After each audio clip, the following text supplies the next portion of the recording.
ओम नमः शिवाय। ओम नमो भगवते रुद्राय। आप समस्त शिव साधकों को प्रणाम।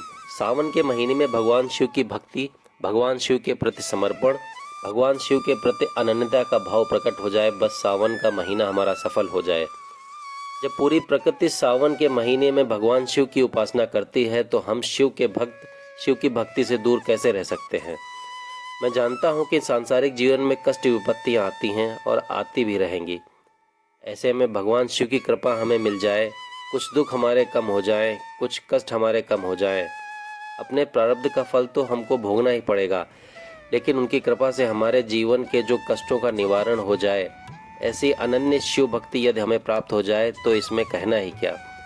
तो मैं चाहूँगा कि इस सावन के महीने में ज़्यादा कुछ न सही, यह 5 चीज़ें, यह 5 द्रव्य भगवान शिव पर जरूर अर्पण करना, भगवान के साथ अर्पण करना। सच मानो ये 5 चीज़ें हमारे भाग्य बदलने में सर्वोत्तम रहेंगी। सोना, चांदी, हीरा, मोती इन 5 चीज़ों के आगे फीके हैं और मैं चाहता हूँ कि पूरे सावन में यह 5 द्रव्य भगवान शिव पर जरूर अर्पण करें। क्या क्या अर्पण करना है? पहला तो भगवान शिव पर अर्पण करें जल और काला तिल। क्या कहना साहब, घर से जल में थोड़ा सा काला तिल, थोड़ा सा गंगा जल डालकर ओम नमो भगवते रुद्राय मंत्र बोलते हुए भगवान शिव पर अर्पण कर दीजिए। सच कह रहा हूँ, हीरा मोती सोना चांदी सब फीका है। भगवान शिव के आगे जल और जल में काला तिल सारे दुखों का, सारे कष्टों का, सारे विपत्तियों का, अनेकानेक प्रकार की महादशाओं का भी समापन केवल जल और काले तिल से संपन्न हो जाता है। इसलिए शिव जी पर जल और काला तिल जरूर अर्पण करें। दूसरा, लक्ष्मी जी की कृपा प्राप्ति के लिए भगवान शिव जी पर ओम नमो भगवते रुद्राय कहते हुए 11 बेलपत्र अर्पण करने हैं। और तीसरा, बच्चों की बुद्धि, वैभव, कीर्ति, अच्छे व्यापार, नौकरी में वृद्धि के लिए आपको 11 दुर्वा, 5 मुखी दुर्वा, 3 मुखी दुर्वा अपने शिव जी पर अर्पण अपने हाथों से लाकर ओम नमो भगवते रुद्राय कहते हुए महादेव पर अर्पण करनी चाहिए।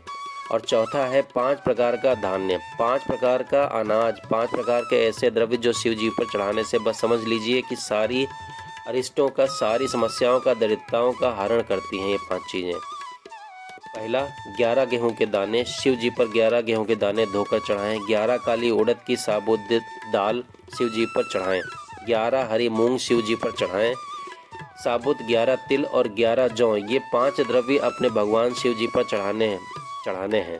तो ये 4 चीज़ें आपने चढ़ा दी हैं। अब 5वीं चीज़ ऐसी क्या है जो अनमोल है? 5वीं चीज़ है जो आपका समर्पण। लोग चढ़ाने को तो बहुत कुछ चढ़ाते हैं, सोना चांदी हीरा मोती, लेकिन अगर अंदर का भाव प्रकट नहीं है, अगर अंदर का भाव शुद्ध नहीं है, हमारा सब कुछ चढ़ाए हुए व्यर्थ है।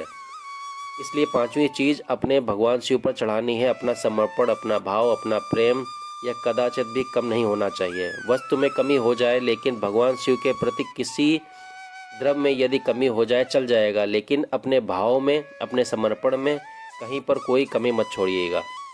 जितनी श्रद्धा से, जितने समर्पण से, जितने त्याग से, जितने अटूट भाव से, विश्वास से आप शिव जी पर ये वस्तुएं चढ़ाएंगे, उतने ही विश्वास से, उतने ही समर्पण से, उतनी ही तेजी से वो वस्तु आपको प्राप्त होगी। केवल चढ़ा दिया, फॉर्मेलिटी पूरी कर दी, ऐसे नहीं।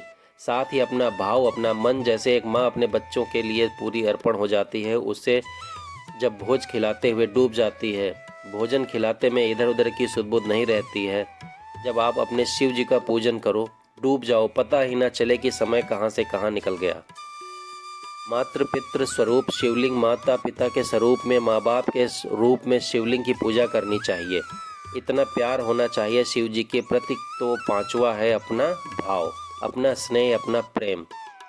बस यही 5 द्रव्य आपने शिव जी पर चढ़ाना है। आशा करता हूँ यह 5 प्यारे द्रव्य मेरे कहने पर आप शिव जी पर जरूर चढ़ाएंगे।